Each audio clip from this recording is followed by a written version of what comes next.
Community Heart Media. Your voice, your heart, your opportunity. Welcome to tonight's show.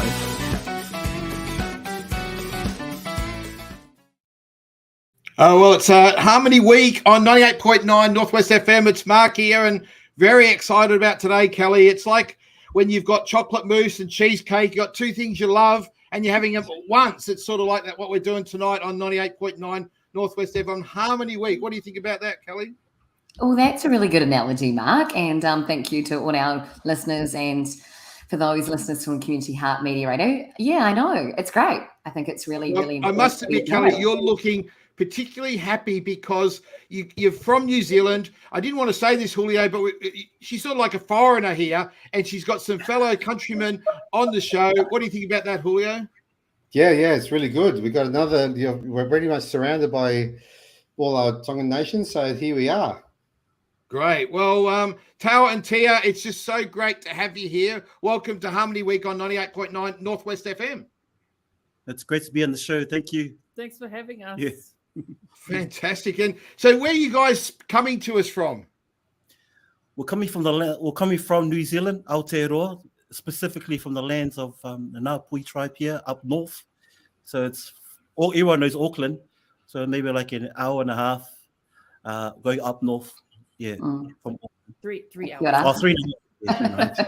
And Tao, what are you doing in New Zealand? I thought you guys were dinky die Aussies, and obviously I met you guys in Australia, and now you find out you're in New Zealand. Yeah, we love Australia.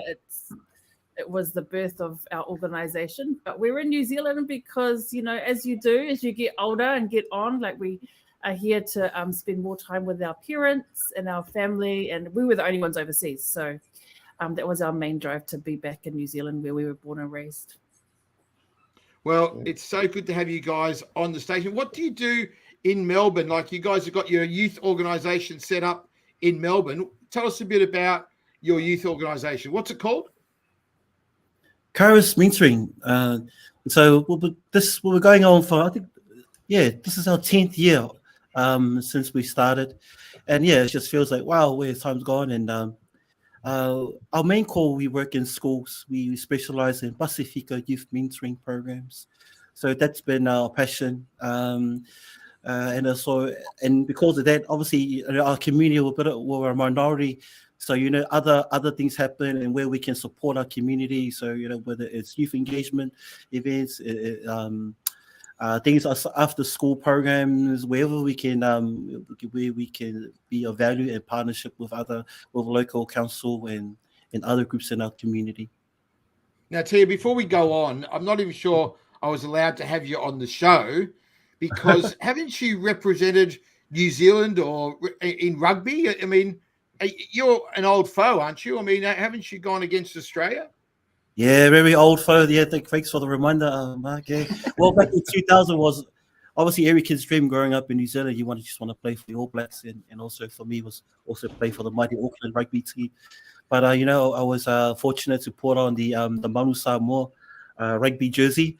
So a couple of test caps there for the 15 side, and also got to play on the 7th circuit. But yeah, that's another chapter ago. Now, I know rugby. I don't know our AFL, not whatsoever. And my brother played for the Hurricanes, Tia. What was your position? Well, club league, it was winger on the wing.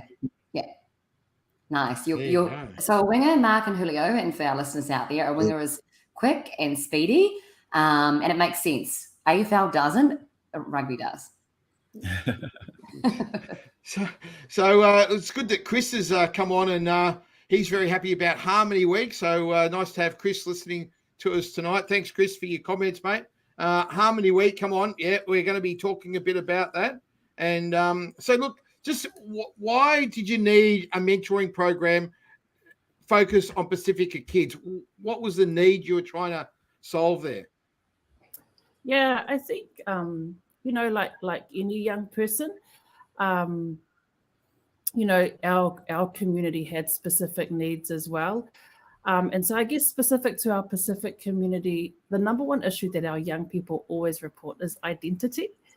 Like it's just this challenge to be able to be who they are as Pasifika, Samoan. And when I say Pacific, I mean predominantly Polynesian who we work with. So that's Samoan, Tongan, Niuean in the Polynesian part of the Pacific. And so the struggle between being Samoan or Tongan or Niuean and then having to fit into Australian society. So there's just what they call code switching, So they're like someone else at home and then have to kind of like code switch when they get to school. But not only that, also the expectations of our own cultures. And so, yeah, there's a real struggle there for our young people to really, find their sense of belonging or find where they stand.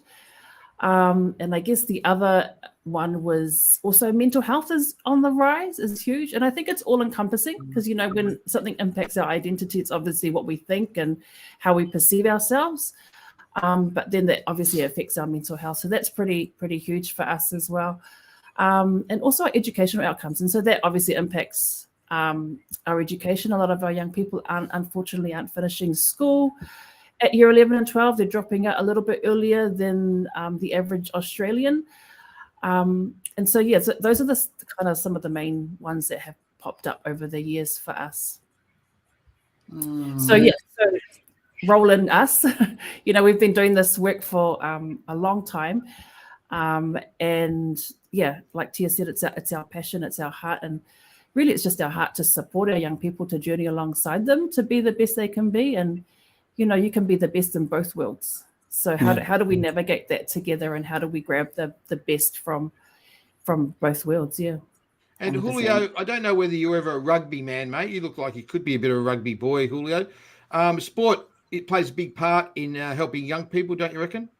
It does. It's an amazing way to get actually a little bit of over depression. You get a bit of speed into you, a bit of exercise, everything that you need. And yes, I did play a bit of rugby in the military, but didn't play 100% like professional. But I did have to play against a couple of Tongans and New Zealanders when I was younger, and it was a hard sport to get into, and you need to get a bit of muscle in to get yourself around. So yes, but you're right about that. The question I had for both of you was, what age group is the most affected in Australia? Have you noticed? Or is it just the encompassing, depends on when they come into the Australian society? Yeah, that's an interesting question because what we've found, we work predominantly with between year 7 to 10, but we always get asked, can you do primary school? As young as year 3 and 4, because a lot of behavioural issues are coming out at that age, and I think they just want to be support to be able to manage them better in the classroom. So I think it's definitely different developmental issues right across the spectrum, I guess. And at the moment, there's also low representation in early childhood. So there's probably issues along the whole spectrum of ages, but because we work with our specialty is between year 7 and 10, we always get asked about that lower age group. Have you noticed changes over the last few years with that age group, particularly with social media and post-COVID perhaps as well? Because I worked with youth over in New Zealand, and we noticed working with them many, and have noticed post-COVID and over here as well, that communication, the spoken communication has changed a lot compared to when social media's come into play now. So everyone's on their phones and everything, and it creates that isolation. And like you were touching on earlier, then comes the mental health challenges itself. Have you noticed that with that age group here as well? Yeah, absolutely. I think it's definitely impacted on the mental health. All the things like words like the social distancing, everything that kind of like goes opposite of creating strong and positive relationships. That being face to face, being present, being able to see people not having all these gimmicks and different shapes to make your face or whatever. And I think that this adds on to having real conversations. Is it authentic, or is it just we're doing to appease to what is the hot topic at the moment? And obviously our young people will gravitate to what's the popular, and and then again, I guess COVID's just we've been on our devices, we've been able to words like isolate. So again, there's this. I really feel, especially in that period where students are studying, and there's just a lot of layers of trying to get through, because all the pressures of want to finish school well, but there's other barriers too. So definitely, and I think there's still those effects happening now. Like, I think it's going to take we all know that it's a long process for recovery, and it's a lot longer for those, especially already have been going through for many struggles and hasn't had the best supports. But the hope is that the more great people in front of those especially our most vulnerable, to support, to mentor. I think that's really important that we have those people on the front line, visible, be able to see face to face, and break bread together. Just have awesome conversations, affirm them, just speak life. I do agree with Bree. Bree's saying you both do great work, and it's really you do some fantastic work over here actually in Australia, in the western suburbs. And guys, just tell us a bit about the culture, like the culture of the Polynesians. They've just got such a beautiful culture, family orientated, community orientated. One I like, it's food orientated. I mean, just tell us a bit about, give us a bit of a view of the cultural stuff that you guys bring, the Pacifica bring to countries like Australia. Yeah, I think we bring the life into the party. I myself don't do that, but I think our kids, when I think about kids, they're just so vibrant, and just a different element of humor in life. Our culture through, you got the stuff that we can see, like through our clothing and through, like you said, our food, and just our unique identity. Because we won we didn't win, because we got our national league team made it to the final, the Samoan team, and my children, who are 8 and 6 and 4, automatically their identity towards being Samoan just like went up like 5 exponentially, and they wanted to know more about their culture, because it had been positively put on a platform, and there were parades everywhere around the whole world. We got to see, like, the tagline is 685 to the world, and if you could just type that into Google, and you'll see the parades that went on, and you'll see the vibrancy in it all, and the pride. Pride is probably one that we have for our culture, but also the values. The values are really deep. They really run deep. Respect runs deep. Love runs deep. We're loud, we're proud, we're loud, we're brown skinned. I mean, our young people are natural leaders because of what's innate around culturally, and growing up in whether in churches or in cultural dancings, or over in the islands. Like, there's a hierarchy, so they're surrounded by leaders. They're surrounded by being bold, like just stepping out and having to go. And then, when there's a bunch of Polynesians coming together, like there's a party already happening, and what I love, that we embrace other people, whether if they're not Samoan, not Tonga, just bringing them in, come into our house here. We give you our best food, put them in the center of the table, at the head table. Like, it's very welcoming. It's very just like every other culture, and I think it goes well with Harmony Day, that we want to break bread, share our food, Samoan food, Tongan food, Indian food, Lebanese food, and I think that's the beauty of being in Australia, especially in Melbourne. Just the diversity of friendships. It's not their cultural groups. It's just friends. It doesn't matter what. Very welcoming community, aren't you? I mean, you'd love to bang on your door any day, because you get a great feed, great cuddles, and all that. Lots of love going on. It's just unbelievable, isn't it?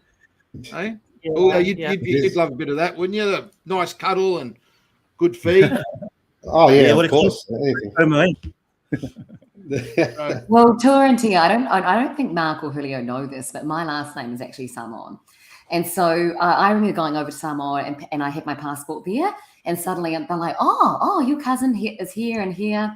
And I'm a Western Suburbs girl myself, and they missed out on my Christmas Kiwi Pacific food. and everyone was loving it, loving it. They were saying, "Oh, this is the meat. Oh, this is what it is." So I agree. It's a food, What and was, it's what was your last name, Kelly? Miuli. Oh, nice. You're missing out, Mark. That's why Kelly's so happy today. Now, Chris has got a question, Kel. What's Chris asking us? What would be some of the common issues that both of you would deal with? Taua and Tia. With young people? Yeah. Like I said before, like it's I think one of the first questions that kind of hit me when we were early on in the stages is one of the young people said to us, "How do we deal with racism?" And so it's like, oh, it's not one of those questions that you can answer straight away.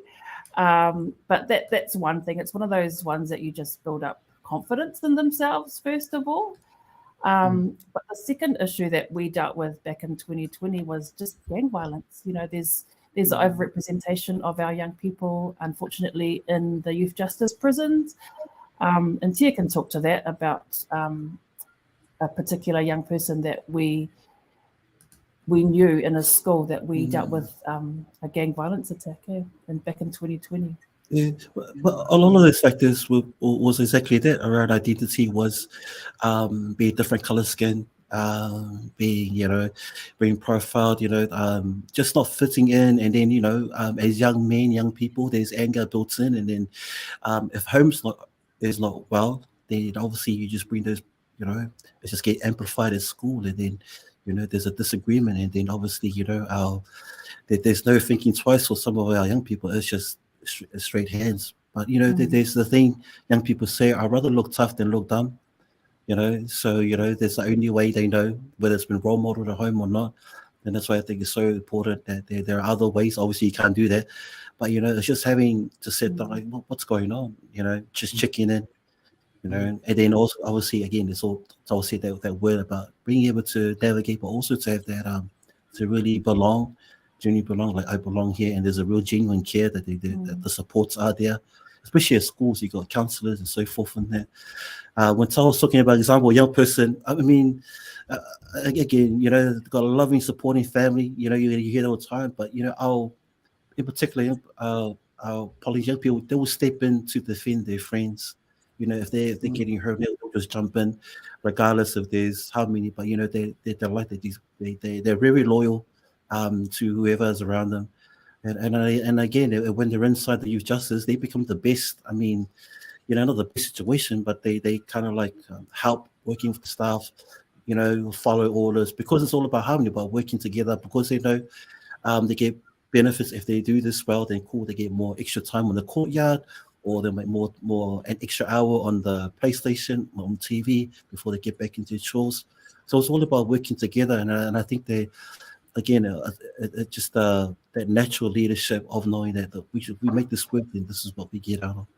So again, and then hopefully the idea is that we support them when they come out, get them placed in, if they and transition them in a successful plan, whether it's employment or short course, especially around just to get the momentum moving forward for them, for their lives, and then you'll see the benefit of them when they earn their money. They become a lot more responsible. They can contribute to the families, buy dinners and help out with school. Like you just see that, and then they're on their way. A little bump in the road, but if you provide all that support, they not only turn their lives around, but also turn their family, in a positive way forward. Yeah. We're listening to Taua and Tia on 98.9 Northwest Devon's Community Heart Radio, and we want to hear from you tonight. So if you want to make a comment, ask a question, these guys are live from New Zealand. They run an amazing mentoring program in the western suburbs of Melbourne called Karis Youth Mentoring Program. It's fantastic, working with a lot of Polynesian kids, a lot of at-risk kids over there. They're doing great work. You have a great chance to connect with them. And Kelly, it's just amazing what these two are bringing to us tonight, isn't it? Oh, 100%. So needed. The question I was going to ask is, living here in the western suburbs in Melbourne and having lived in Aotearoa for majority of my life, but seeing what's happening over there, can you see that there's quite stark differences with the youth in New Zealand compared to Australia? Or do you think now there's some similarities becoming quite common? Yeah, there's definitely some similarities between, you know, issues like identity remains the same. Like New Zealand is a lot more, you know, there's a lot more resources around supporting Polynesians, you know, in comparison to Australia. And so we thought coming back that, you know, the issues won't be the same, but they actually are. Like they actually are. Like the context is different though. But I think, you know, identity remains to be one of those highest issues for our community, as well as mental health. But Tia can talk more to that as well. Yeah, I think it's the key word's all about access. I mean, you know, in Melbourne, in Australia, like there are certain barriers that we don't have access to, or to go further, whether it's through further to higher education and so forth, because of our visa statuses or where you're placed. So we have to jump through a lot of hoops for those that are New Zealand citizens. You know, that there's a few hoops just to access going to further education or even particular jobs. And I think, Taua said, like, when we came back here, they were asking, oh, we need your program, Tia Taua, in our schools. You know, but you know, there's heaps of organizations that are very similar to us. But I think what's unique to us is that we really have developed a mentoring program that really that's kind of like universal for our Pacific young people. So it's not just specifically Samoan, Tongan, Niuean. It kind of like we want to ensure that, yes, it's Samoan proverb, but there are values we can all understand in our own culture, whether you're Niuean, Tongan, or whether you're non-Pacifica. But you know, there's values of like respect, there's values of alofa, love. You know, what does it look like in a household? You know, what does it look like? It's really important that that they all feel like, oh yeah, this is all you saw. And we've had students in our program that have not been Pacifica, but you know, but they said, oh, this is similar to my Turkish culture. Yeah, family, faith. I mean, all those pillars that's made up to us to make young people well. When all these things are set, you know, they says, oh, we've got a great chance of succeeding whatever pathway we navigate. But yeah, there are those things here, and I think it's just you just got to be tailor made, and I think the other thing just got to be consistent. And Mark, you probably answered this. To the Pacific before, because I know when I went, and have been a couple of times, like Taua and Tia were touching on, just that love and so much food and that kind, caring community was very, very, I found so rewarding and so welcoming there. We've got Chris. You probably answered some of this from a question here from Chris, just about how can we support your community in the work that you're both doing? What sort of support can our listeners give you guys? There's a number of ways that we can be supported. There's we always need guest mentors. Like you know, you can't be what you can't see. So for a lot of our young people, you know, they just need to see themselves, you know, in succeeding. We also need support, you know, providing programs as well. Like we provide a number of programs, but if there are special areas of expertise that people can offer, that's definitely a way we can support. And, you know, and we can always utilize extra funds as well if, you know, people are open to donating. Yeah, as a not-for-profit organization, obviously there's limitations, but you know, the beauty when we have guest speakers, you know, what better way to show them something they would aspire to is when you invite them to your place, when you invite them to, you know, like to be a pilot, you know, to invite them to, you know, things that they can touch and see. Just when they're in the environment, it just really makes it a more, I like this, you know, this could be me in this space. So what we're really shoulder tapped, you know, a lot of our mates have been, or we see they've been really successful. We're in great positions in different areas that our young people said when they select what kind of careers or pathway they're really interested in. So we really work hard to try, you know, obviously that we can't get an astronaut, but, you know, I don't know with that, but, you know, we're fortunate to have like, you know, CEOs who are Pacific or those who've started their own business, you know, or even just we've got sporting athletes there, both at the Melbourne Rebels and the Storm representing, and even in the netball circles as well. So we're starting to see a lot of that coming through in Melbourne, Victoria. So it's great that, you know, we can tap on some of our local champions and international champions. It's really important. I'll tell you what we can offer you. We can offer you Julio. He might raise some money for you because he loves raising money for charities, and he might ride his push bike from Melbourne to Auckland. How about that? Oh, Melbourne you to do Auckland. that for us? That's a bit of a swim, Mark. It's not really a push bike. Yeah. Well, you got to be committed, mate. What do you reckon? Well, he needs a big ferry. That's it. Yes. Kelly, Can I add looks like one Bree's got a more question for us. mark in there? Yeah. I was to say that, obviously we talk about a hand up, but the other thing that we want to offer too is that we want to inform those that are in position of change that impacts on them, like teachers, social workers, lawyers, because when there's a little bit of train or insight about Pacific culture, it really informs them, and they can help work better with young people and our Pacific families. So for us is that we have the training, for those, and then there are others that's coming through, which is great. There's not many, but I think that goes a long way, especially if you're working directly with Pacific young people or Pacific families, the community. If you want to know a little bit more about some of how we can better engage, we do have, we do deliver this kind of workshops as well.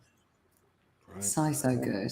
And I love when you're saying about those champions as well, because I think that's key. Like you're saying, the netballers, so many girls love those netballers. They love them. They absolutely love them. And having that exposure as well. I went to February Waitangi Day Festival in the western suburbs. Amazing crowds. And everyone loved that, just to have that awareness as well. And I was explaining to friends what it means, the symbolicness of it, the different food available, the dances and everything, and just, and having some of those leaders present. So, completely agree. Part of our program, when Tia was talking about when we design our program, we're very specific on who we choose to come in. In terms of speakers, like we always ask them what, who they're interested in. And the number one thing that they say impacted the most is when we bring along guest speakers. So we just inundate them with other people. Like, it doesn't just sit with one person, it sits with our community. But the design of the whole program is that we, that it's designed so that we invite our community in to be in front of our kids. Yeah. Hey, if you invite us in, are you going to teach us how to do a bit of a dance? Maybe. we just learned that in the workshop. I think we'll get right into that, a bit of a dance. Hey, Bree's got a question, Kel. What are some ways to make Polynesian students feel more welcome and connected at school? Good question. Yeah, I think some of the key things, I think just space to kind of be themselves. Like, I think, I talked about code switching earlier on. Sometimes when they don't feel like their own culture is celebrated or just valued, then they kind of just hide away in themselves, and they kind of don't show that. It's just space, really just a space to express their culture. Like our kids always say that, thank you for the space. We just need someone to hear us that we can relate to. So any relatable kind of conversation, just listening what they want. Like for a lot of our young people, sometimes a way to deal with some challenges is, just give them a guitar and they'll be with each other. It's something as simple as that. It doesn't have to be like, in a counselor's office. It's just, I just need to be with people that can relate to me. The guitar can work wonders, but it's obviously it comes down to knowing that those students in particular, like how well do we know our students and their families and the connections that we have. Pronunciation's key. I mean, pronunciation of names. They'll be fantastic when their names are pronounced in the proper way. I think the other two is visualization. When you walk into the office or you walk into a school hall, students from Pacifica Pacifica know, oh wow, there's a pattern for my cultures up there. It just goes a long way, not just for the young students to know that, this school really, I see it up there. We're not invisible. And also it's really warming when families come in. It can be daunting for a lot of our Pacific parents when you walk into institutions that can be, but it's just nice. They see on the wall patterns and just acknowledgement of the different cultures of school, which it goes a long way. This is all good stuff. Now, Chris wants me to help organise a fundraiser for you guys. Not sure about that, but fundraisers are hard work. But what we did do, guys, is we did you did partner with a great little organisation over there in the western suburbs for a program called West Side Rise, which is a great name. Tell us a bit about West Side Rise. Yeah, I'd love to. So West Side Rise was initiated by Big Brothers Big Sisters, woohoo, and in partnership with Coach Community Mentoring and ourselves. And so the beauty of collaboration when we come together, organizations with a common cause. So what we're doing is, Tia touched on it earlier on, is that we're just providing mentoring for young people in our areas of specialty.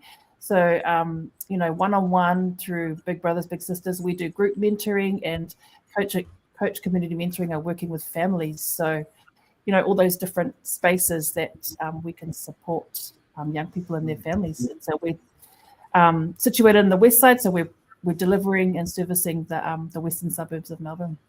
And it's nice to break the mold of trying to be the one-stop shop. I think it's nice when you do collaborate in partnership with other organizations. It's just wonderful to learn and lean off them. And we've been big fans of Big Brother and Sister for a while. And it's again, when that opportunity came, it's just the right timing, and it's been going really well. So again, it's just been just everything's been, it's just been a really enjoyable partnership.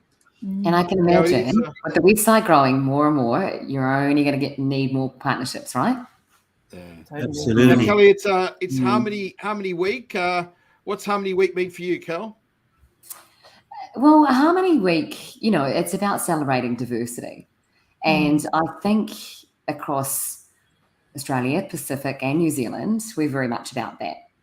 We're very much about celebrating cultural diversity across all different age groups, all different demographics, and being very open to it. So, and celebrating it. So that's what it means to me. And I'm not sure about you guys, but I know as a Kiwi, we are very, very, very. I want to use the word accustomed. When you just become used to, everything now that's what we accept and we embrace. Yeah. Right. What about you guys? You've been in Australia for a long time and gone through a lot of Harmony Weeks. So any reflections on Harmony Weeks? I think it's a great idea to have a focus on it. Obviously, you want to be focused on it every day, but having a week to start really thinking about it is great. What's been your thoughts on Harmony Week?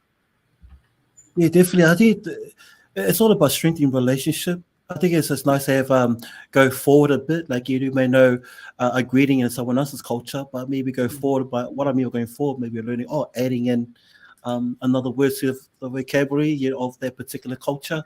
So it's really nice, when there's someone takes an interest into your own culture, it's nice you can share a little bit more. So and then obviously again, you can't go wrong when you come together in a potluck dinner. We'll just bring food from home or a traditional meal. It's one of the great ways. So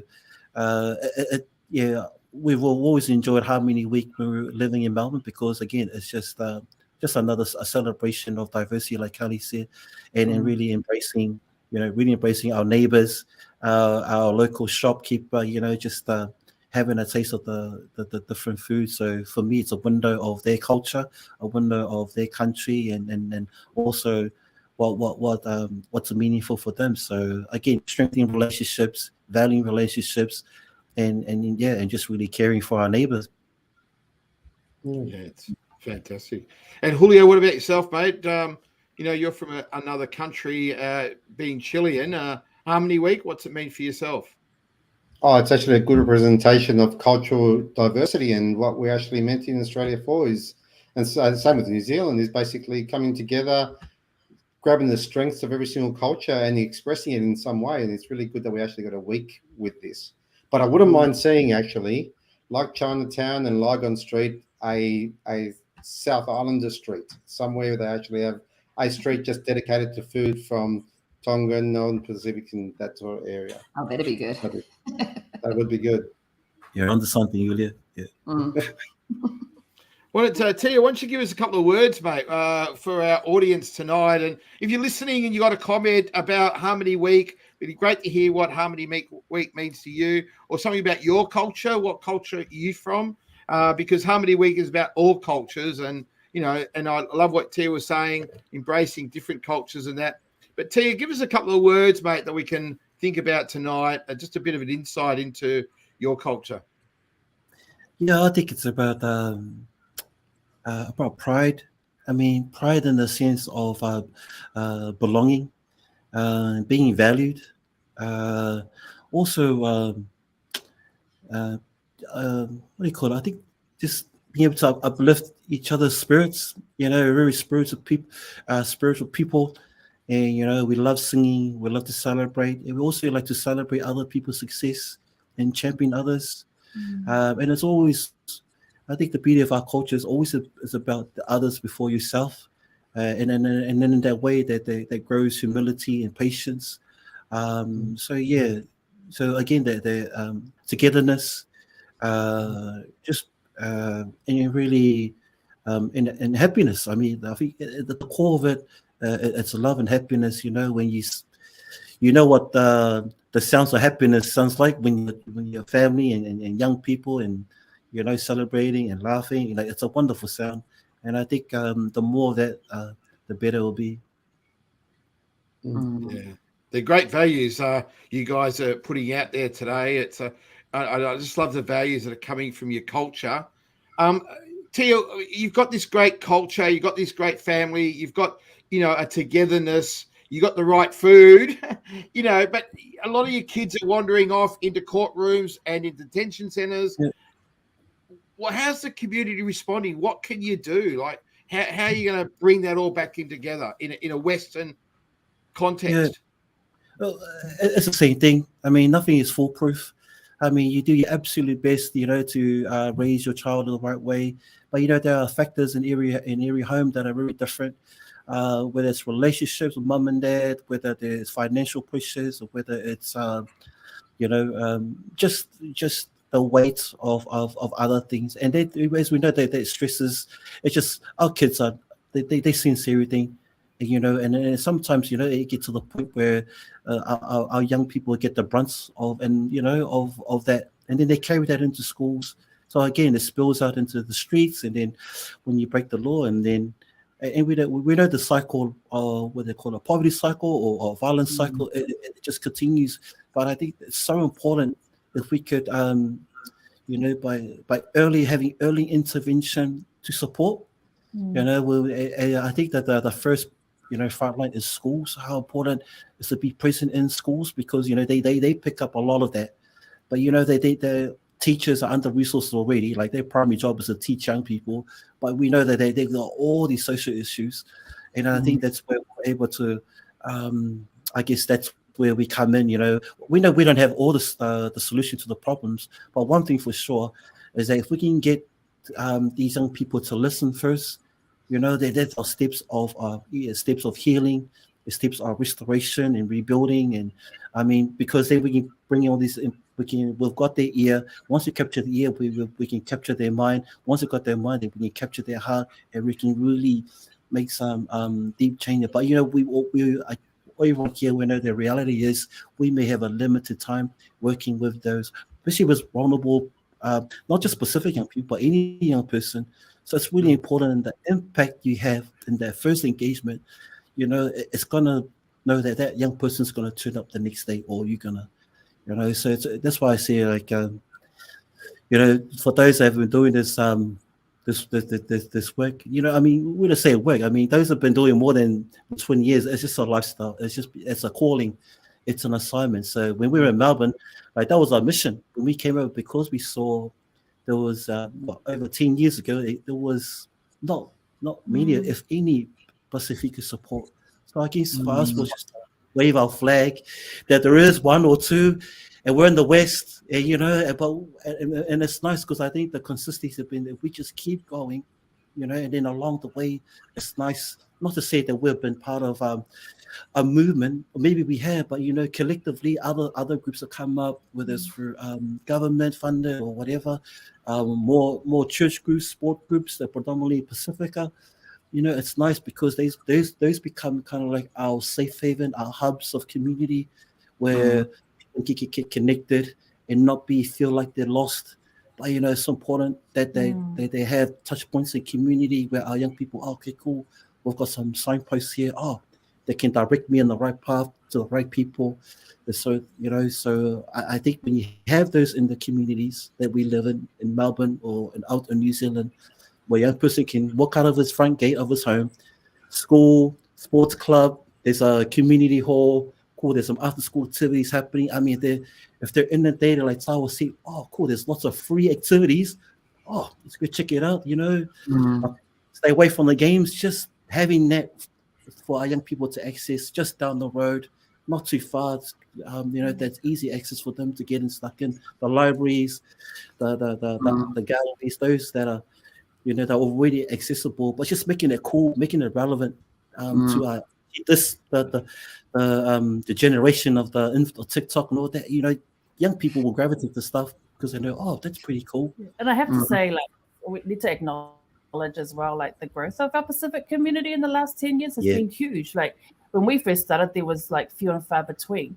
But now as we scroll through our socials, there's been lots of road being made in government as well. So there's specific funding going out to specifically for Pacific communities, and a lot of government departments have recognized that already. So huge shout out to our community, because, there's been an answer to all our calls. So, whilst we might not be seeing it yet, in terms of the overrepresentation and justice, but we're definitely more connection spaces and safe spaces for our young people to connect with, which is all prevention. Because the more safe spaces our young people have, then it's less likely to go down that track again. So just a huge shout out to all our community that have started initiatives, that have created organizations and cultural groups that our young people have just gravitated to really well. So yeah. Do you think there's still a gap with I want to say that age group with the 20 and 30-year-olds in the workplaces, when we're talking about Harmony Week and cultural diversity earlier, so that people are a lot more aware and open-minded? Do you think that something still needs to change there? We know some workplaces can be difficult. That's why leadership is key. When good leaders will, if they know their employees or know, they will have morning tea, will bring their own food, like just creating that, and then that's how you get the best out of employees, just like working as a team. But definitely there are some spaces that probably require just a bit more a cultural understanding, with a cultural lead, just support, and really that it's just it's one of those things where they don't know, and fair enough, because everyone's there, they got their particular job, but it's nice that they know, there is support, and then there is and all training out there that will definitely benefit, whether it's team bonding, whether it's all cultural awareness.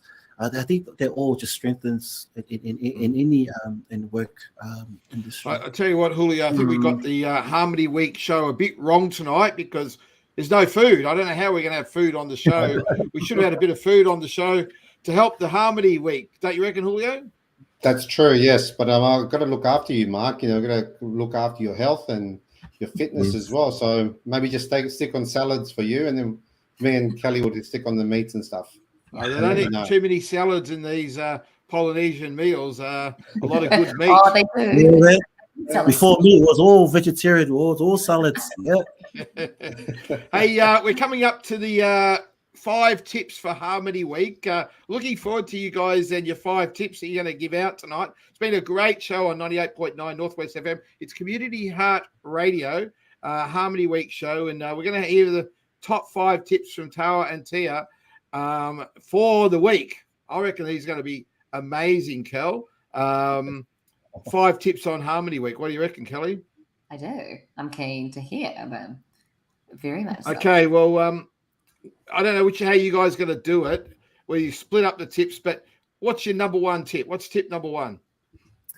I'm going to use I interviewed a young person just last week, and we talked about identity. And I said, what would you say to young people? And she said, be curious. And I really loved that. And be curious about other people's cultures, and be curious about your own culture as well. I think the more we know about ourselves, then the more we can appreciate and be empathetic to other cultures. So I can be curious about our own cultures, as No, well I as reckon that's a beauty. I like that one. You put a lot of pressure on Tia now for his tip, but I like that one. I don't know if we explain an introduction. We're married, so one flesh, one band, one sound. So whatever Tau's saying, she's already.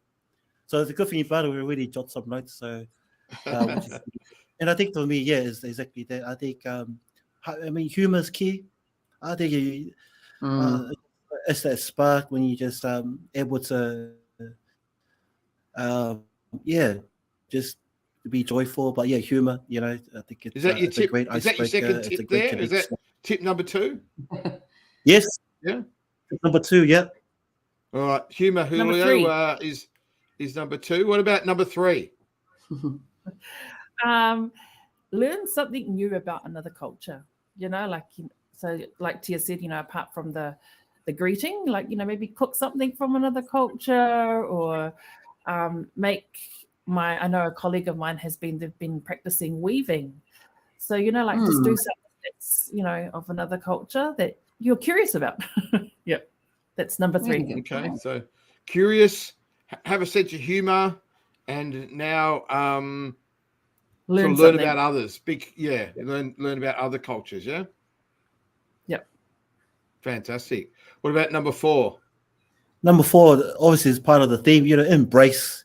I don't know whether it's coming to work with, embrace, Pacific culture, or coming with an island shirt, a Hawaiian shirt, or something from the African continent. I don't know. I mean, just wearing that to work one day. You wear I like that. I like that. Getting dressed up in other cultures stuff to work. That's a good one. You going to do that, Kel? Yeah, absolutely. Yeah. I don't know about you guys, but us Kiwis, we do that. We come dressed up and we have the food. We do a bit of everything. Yeah, I'm into the food. I just got to get my head around getting dressed up. Mm-hmm. All right, that's number 4. What about the last one? What's the last tip for Harmony Week? I'm looking at my notes here. I think, just to go a little bit deeper, like we've covered the, the surface features of culture, but the deeper level are the deeper features of culture, which are those values that we have in common. Like, respect is a universal value. So, how does respect look like in your culture and my culture? What does it look like? And so when we understand then if we learn those, and there's more common, we find that we have more common ground, really. So respect is huge for us. And we, in our programs, always say, what does respect look like for us in our culture? And for our kids, it's like, serving our parents first. It's, saying too long when you walk past an elderly, which is saying, excuse me. Like just, common, like deeper values that you'll find are in common. And that takes a little bit of work. But I think that, that's going to, help us to create more common ground and harmony. Kelly, what do you think about these 5 tips? Oh, I think it's great. And I think it needs to be something that is ingrained in us since when we're young, but then we regularly address, having that awareness, and no matter what environment we're in, we're open to it as well. Like you said, getting to know each other and being curious, because there's so much that we learn, and having that awareness, it's so key. Yeah. And it's funny, we always do this. A simple activity is the story of your name in our programs and in our cultural competency workshops. And the funny thing is that we'll do it in a workplace, and I go, I didn't know that about your name. Like the name you call somebody every day, and then they'll tell a story, and they go, I didn't know that, and then there's connections there through the stories. Yeah. And you for like 5 years, So back down to getting to know one another better. Yeah. Right, Julio, you better give us the 5 tips, mate.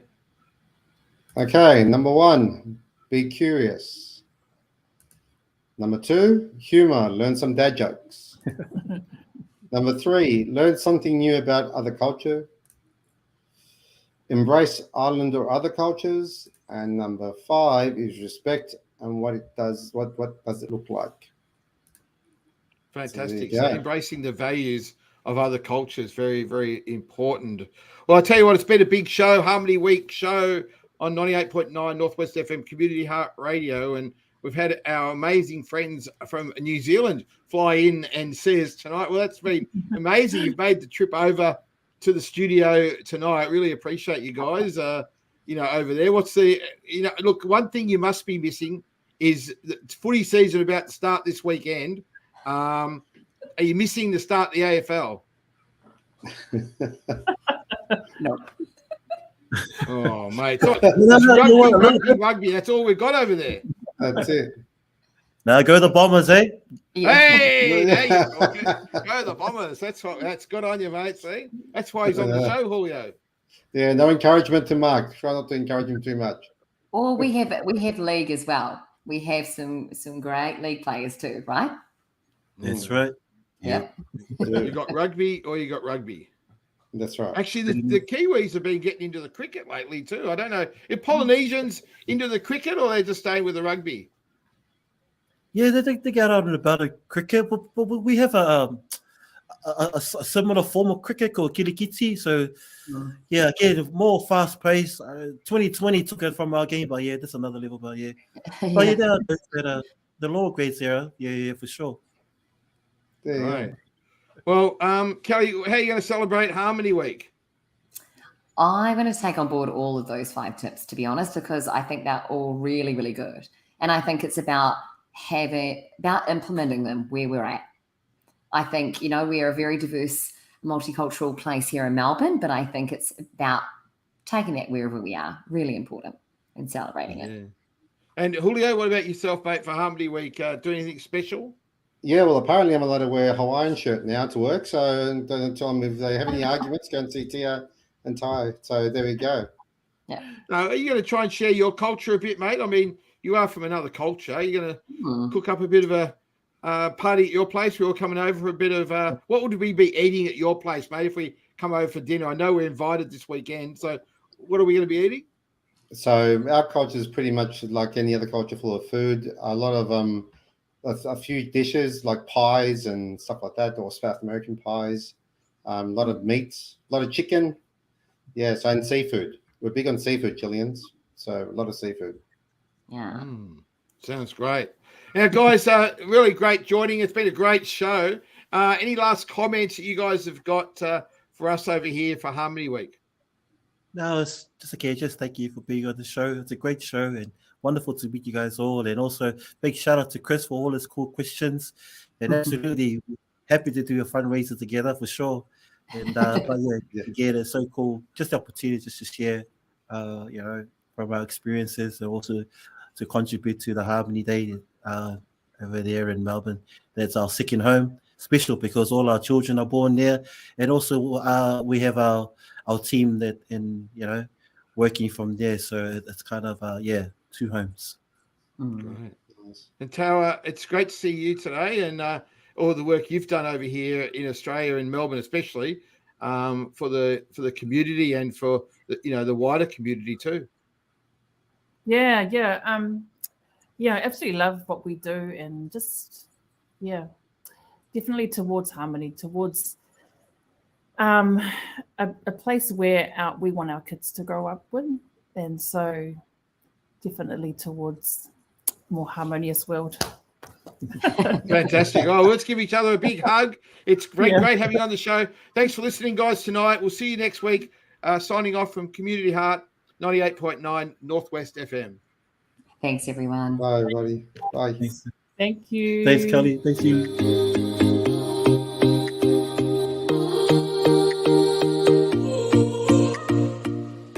Thank you for joining us this evening. Tune in every Wednesday evening at 8 p.m. or watch us on YouTube, Facebook, and follow us on LinkedIn and other social media.